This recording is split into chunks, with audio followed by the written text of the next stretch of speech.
wabarakatuh.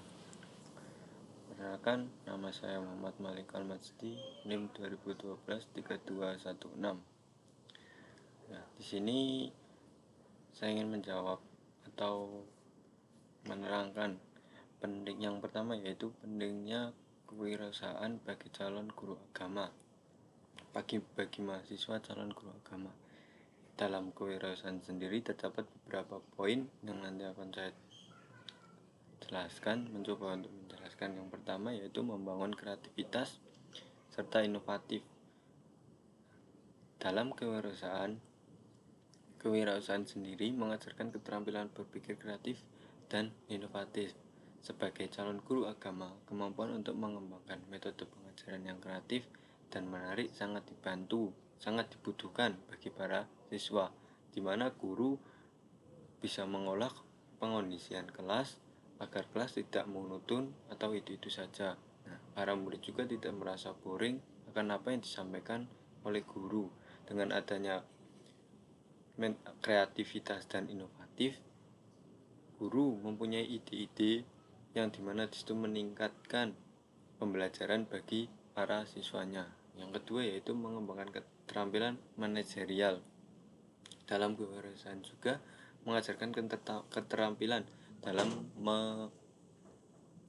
manajemen sumber daya, waktu, serta uang atau keuangan, di mana di situ sangat berpengaruh dalam guru, yang dimana guru juga memiliki hak atau memiliki tugas serta tanggung jawab kepada siswanya dalam pengelolaan kelas, yang dimana di situ terdapat gas kelas, iuran kelas, ataupun hal-hal yang berbau seperti bantuan kepada seseorang dan yang lain-lain. Jadi guru harus memiliki memanage keuangan dan waktu bagi para siswanya. Dan contoh lain untuk waktu yaitu penggunaan ekstrakurikuler, yang dimana para siswa tidak hanya belajar akan tetapi ekstrakurikuler menjadi daya tarik tersendiri bagi siswa untuk mengolah hobi mereka, dimana disitu meningkatkan prestasi dalam bidang non akademik. Dan selanjutnya yaitu peningkatan kemandirian. Dalam kewirausahaan diajarkan untuk mandiri bagi setiap orangnya, dimana usaha tidak akan mengkhianati hasil. Ya, karena apa? Karena seorang yang memiliki usaha atau memiliki keinginan yang kuat pasti akan menuju hasil atau menginginkan hasil yang besar juga, dimana guru bisa mengajarkan kemandirian lewat para muridnya yang harus dimulai dari bangun tidur, berangkat sekolah, pulang sekolah, ataupun ketika di rumah. Nah, cara mengerjakan PR ataupun yang lain-lain, guru bisa membagikan kemandiriannya atau menerangkan kemandiriannya kepada siswa tersebut.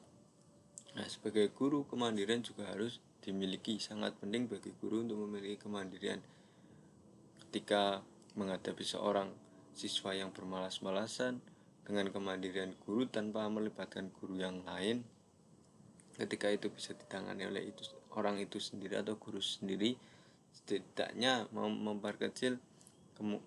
memperkecil masalah itu menyebar. Dan selanjutnya yaitu meningkatkan kewirausahaan pada bidang sosial, di mana manusia adalah makhluk sosial, tidak bisa berdiri sendiri atau bergantung pada diri sendiri. Manusia memiliki hak serta kewajiban bersosialisasi, yang dimana dengan sosialisasi kita dalam kewirausahaan sosialisasi kita dapat memperbanyak koneksi jaringan atas apa yang kita buat, dimana ketika kita memiliki bisnis dengan koneksi yang jauh pesat, maka kita akan cepat dalam berbisnis tersebut. Nah, di dalam guru agama menerangkan sosial kepada murid-muridnya agar dimana mereka saling bersosialisasi antara warga sekolahan ataupun lingkungan kemasyarakatan, ya, dimana tidak adanya rikuh antara para murid dan para warga sekolah atau lingkungan sekolah itu sendiri, ya. Sosialisasi juga bisa diajarkan pada murid atau diajarkan kepada murid dalam berbagai hak seperti bekerja sama, berkelompok dalam membangun tugas, membersihkan kelas, serta bersosial ketika ada guru yang sakit ataupun murid yang sakit. Nah, itu bisa diajarkan kepada guru, kepada murid-murid yang ada di sekolah itu.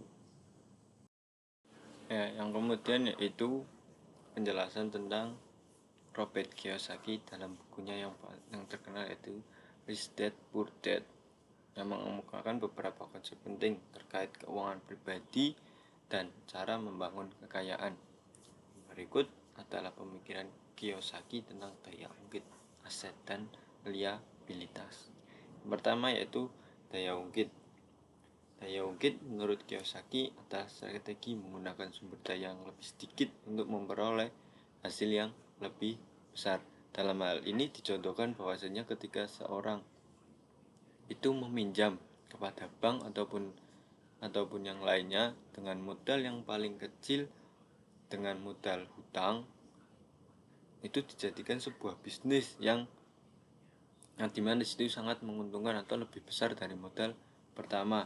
Itu yang dicontohkan pertama. Ketika kita bisa mengelola dalam uang kita, ibaratkan uang itu uang yang dimiliki bukan dari kita, akan tapi kita berhasil mengolah uang tersebut menjadi 2 atau 3 kali lipat, hingga kita bisa mengembalikannya ketika kita mendapatkan keuntungan 3 kali lipat. 1 kali lipatnya itu kita kembalikan kepada bank atau uang yang kita pinjam. Jadi di sini menggunakan modal yang kecil atau modal yang tidak ada ataupun uang orang lain juga, yang di dalam sini dijelaskan bahwasanya utang atau pinjam terlebih dahulu. Nah, untuk berinvestasi dalam hal ini kita mendapatkan keuntungan 3 kali lipat, kemudian kita alokasikan uang tersebut ke bisnis mendapatkan keuntungan 3 kali lipat. 1 keuntungan itu kita kembalikan dan 2 kepada pemilik uang tersebut atau kita berhutangnya kepada siapa, dan yang 2 kali lipat kita bisa putarkan kembali atau untuk berinvestasi yang lain juga bisa, itu mengembangkan bisnis investasi kita. Nah, dalam konsep daya ungkit atau leverage itu Robert Kiyosaki sangatlah menekankan bahwasanya harus berhati-hati atau penggunaan ini itu harus dengan bijak, harus dengan sistematis, karena resikonya sangat besar ketika kita meminjam beberapa uang ataupun uang lah kepada peminjam atau kepada bank, yang dimana di situ itu tanggungan kita sebagai pencari modal, sebagai modal, kemudian kita alokasikan itu untuk berinvestasi. Kemungkinan investasi ketika kita memulai yang baru itu ada gagal ataupun berhasil. Nah, kita harus memiliki sebuah aset yang lain itu. Nah, pada bab ini atau pada daya ungkit ini yang dijelaskan oleh Kiyosaki, daya ungkit adalah kita memiliki modal yang dimana disitu kita meminjam modal terlebih dahulu atau pinjamlah kepada bank, kemudian kita alokasikan untuk investasi yang dimana disitu utang tersebut bisa ditutup oleh investasi yang kita jalankan. Itu yang dimaksud dengan daya ungkit. Artinya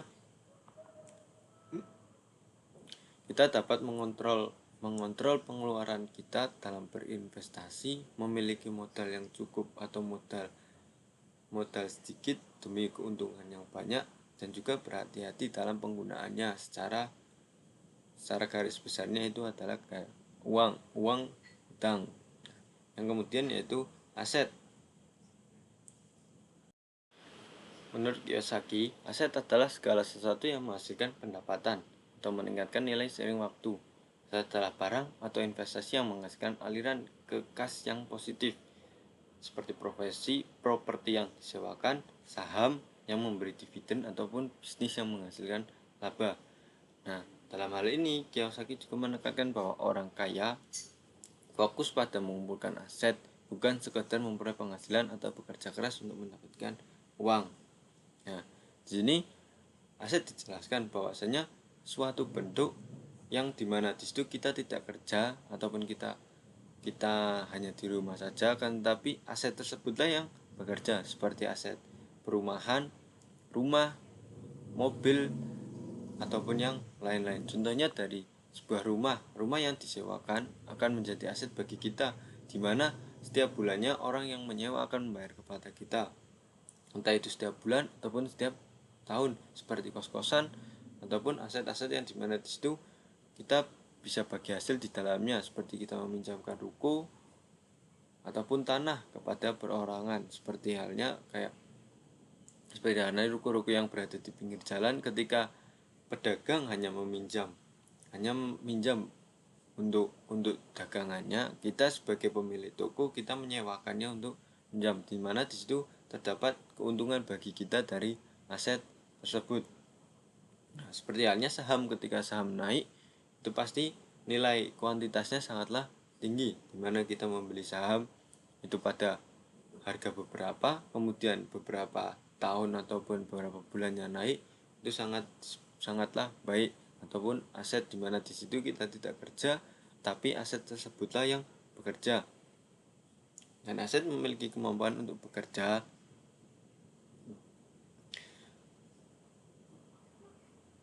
Nah, dalam hal ini Roberto melanjutkan,